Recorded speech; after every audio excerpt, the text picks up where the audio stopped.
मुख्यमंत्री फडणवीस आणि उपमुख्यमंत्री अजितदादा आज पुणे दौऱ्यावर. दीनानाथ मंगेशकर हॉस्पिटलला भेट देण्याची शक्यता. तर शरद पवारांची राष्ट्रवादी हॉस्पिटल प्रशासनाविरोध करणार आंदोलन. राज्य सरकारच्या समितीकडून पुण्यातील दीनानाथ मंगेशकर रुग्णालयाची चौकशी.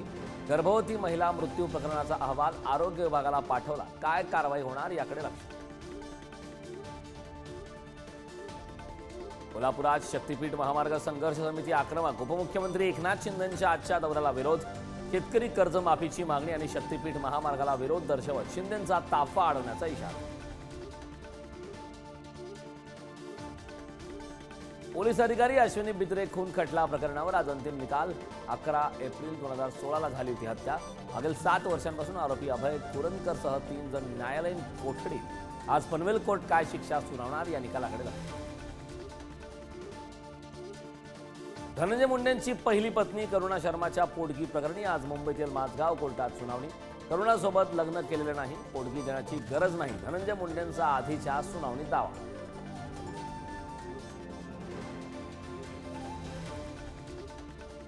राज्यातील 20हून अधिक जिल्ह्यांमध्ये अवकाळीची हजेरी. 26,000 हेक्टर होईल शेतीपिकाचं मोठं नुकसान.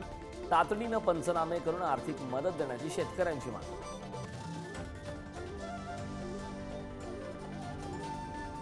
कर्जमाफीच्या पैशाचं काय करता, शेतीमध्ये गुंतवणूक करता का, कृषी मंत्री माणिकराव कोकाटेंनी शेतकऱ्यांना सुनावले. कोकाटेंच्या वक्तव्यानंतर शेतकऱ्यांमध्ये मात्र संताप. वक्फ दुरुस्ती विधेयकाविरुद्ध अजूनही ओवेसी सुप्रीम कोर्टात. काँग्रेस खासदारांची याचिका. वक्फ दुरुस्ती विधेयकाविरोधात 8 राज्यांमध्ये निदर्शन. अभिनेते डॉक्टर विलास उदवणे काळाच्या पडद्याआड. 61व्या वर्षी घेतला अखेरचा श्वास. 4 दिवस सासूचे दामिनी या मालिकांमधून पाडली होती छाप.